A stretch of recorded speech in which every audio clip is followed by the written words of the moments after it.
lately, they're talking about how we are being interfered with from other countries, and they labeled some countries under that. But we also know that with certain groups and PAC groups that you can legally interfere with our elections.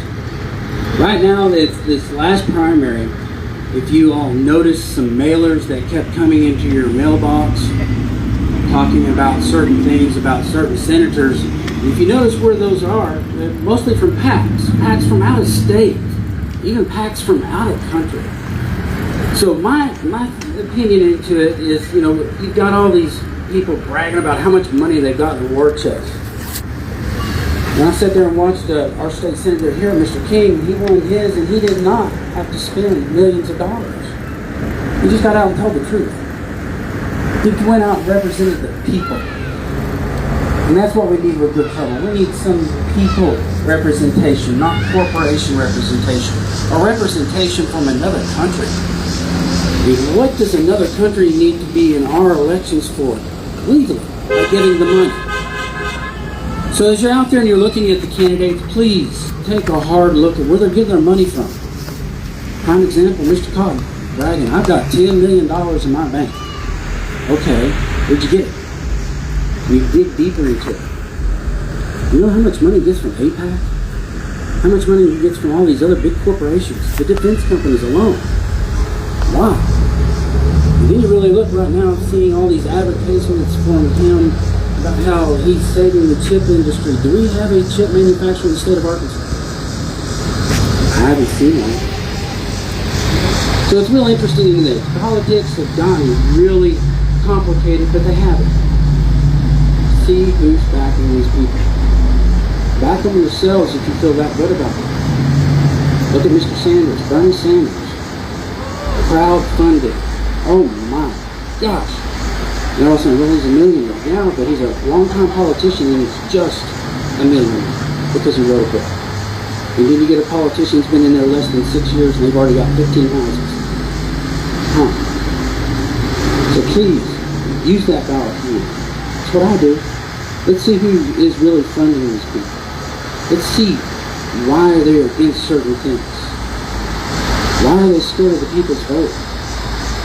Why are they so scared of that? Because they know the people aren't happy. The people are not happy. They're out here creating good trouble. Okay, next speaker, if she's ready for it, Miss Green.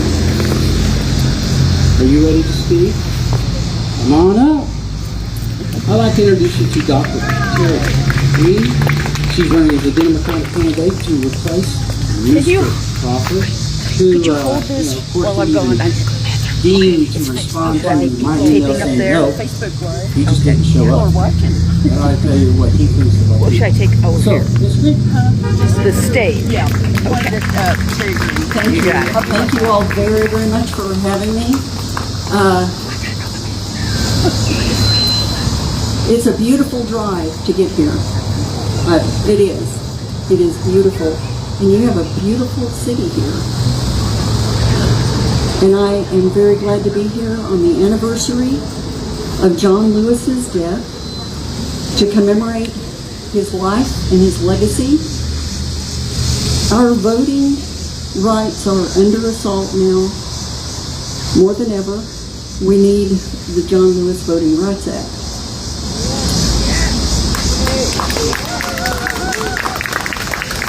I'm Dr. Terri Yarbrough Green, and I'm a pathologist. I spent my career looking at cancer under a microscope, helping to diagnose disease and find answers for people. And I was trained to follow the evidence wherever it led. I was trained to observe, see what was wrong, and see what needed to be done to fix it. And right now, I'm seeing a lot of things, that's why I ran, see a lot of things that I do not like in America and in Arkansas. First of all,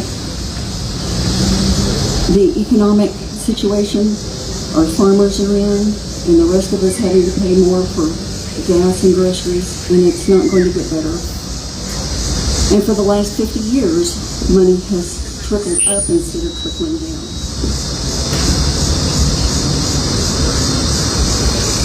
There's increasing inequality. Our infrastructure is not being funded the way it was 50 years ago when Eisenhower built the freeways. And Eisenhower warned us about the military-industrial complex, which is people owning stocks in military manufacturing and profiting off of war and driving war for profit.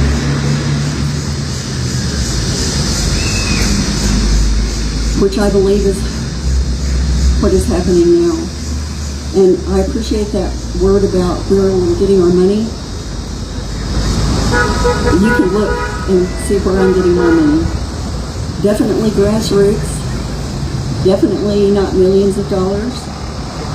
Definitely not taking super PAC money.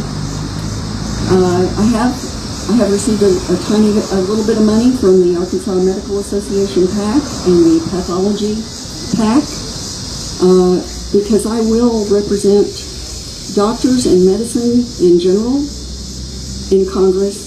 I believe that everyone deserves health care, that health care should be a right. And I believe we have way too much bureaucracy surrounding our health care, that doctors' offices and hospitals shouldn't have to have separate departments of people to fight insurance and Medicare denials. That is increasing the cost of health care rather than decreasing it.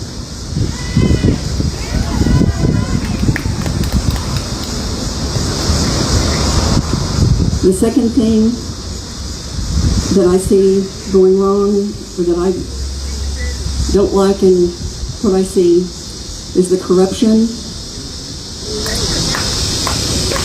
of our government. And that's one of the things I promise to do is work to restore trust in the government, trust and accountability. We have a Congress that is spineless, that refuses to stand up to the executive branch and be a check and a balance.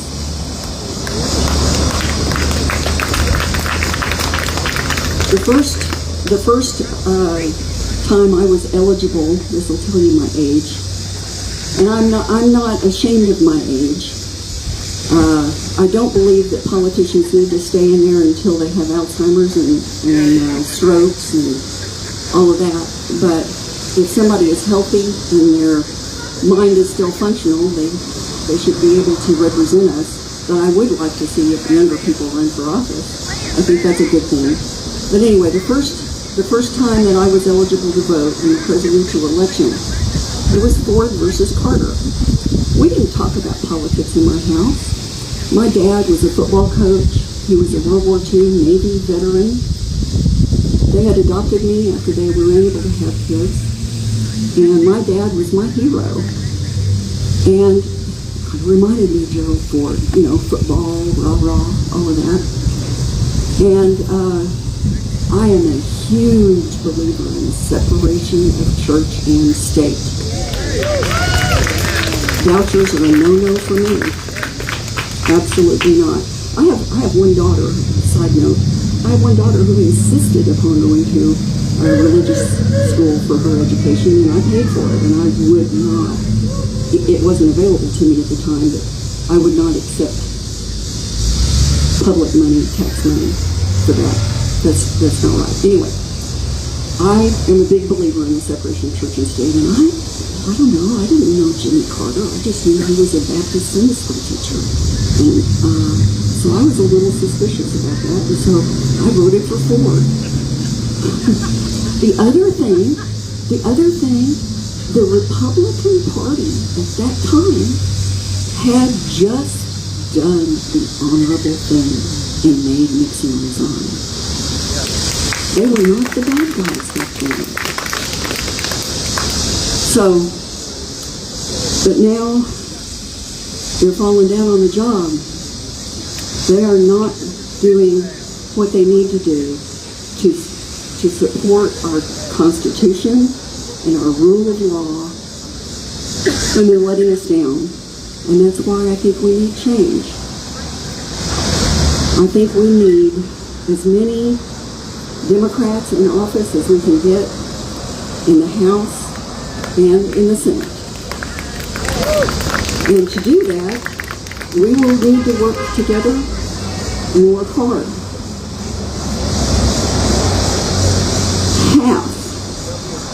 Almost exactly half of registered voters in Arkansas do not vote.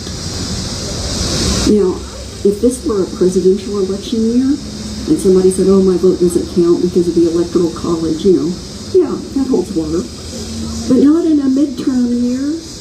Every vote counts in a midterm year. Every vote counts. And I don't know, but, the Republican Party has a reputation of everybody always voting. Don't they? Don't they have that reputation that every Republican always votes? And usually on election day, not early. Well, that makes me wonder. Those half of the registered voters that didn't vote, maybe they could be Democrats. Maybe a large percentage of them could be Democrats.